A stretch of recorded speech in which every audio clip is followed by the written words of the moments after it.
आप अक्सर बॉन्ड्स के बारे में सुनते होंगे। आर्थिक खबरों में इसका जिक्र बार बार होता है कि बॉन्ड में निवेश करने से पोर्टफोलियो को एक अच्छा डाइवर्सिफिकेशन मिलता है। लेकिन आखिर ये बॉन्ड होता क्या है, आइए समझते हैं।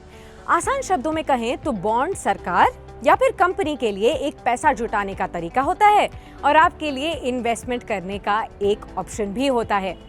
बॉन्ड से जुटाया गया पैसा कर्ज यानी कि डेट की श्रेणी में आता है। सरकार अपनी आय और अपने खर्च का ये जो अंतर होता है, इसे पूरा करने के लिए बॉन्ड्स के जरिए पैसा उधार लेती है। आप ये भी कह सकते हैं कि सरकार बॉन्ड्स के जरिए आपसे कर्ज लेती है। इस कर्ज को उसे तय समय पर लौटाना भी पड़ता है। सरकार कर्ज लेने के लिए जो बॉन्ड जारी करती है उसे ही सरकारी बॉन्ड कहा जाता है या फिर गवर्नमेंट बॉन्ड्स कहा जाता है।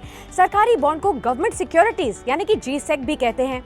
अब कंपनियां भी अपने कारोबार के विस्तार के लिए, जरूरतों के लिए बॉन्ड जारी करती हैं और इसके जरिए पैसा जुटाती हैं।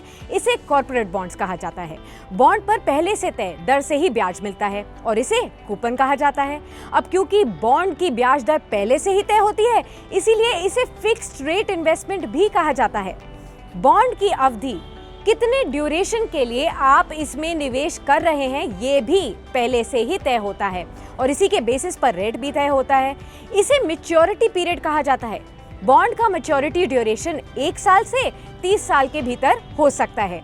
जारी किए गए बॉन्ड को ऋण पत्र भी कहा जाता है, क्योंकि बॉन्ड एक पत्र यानी कि एक लेटर के फॉर्मेट में होता है।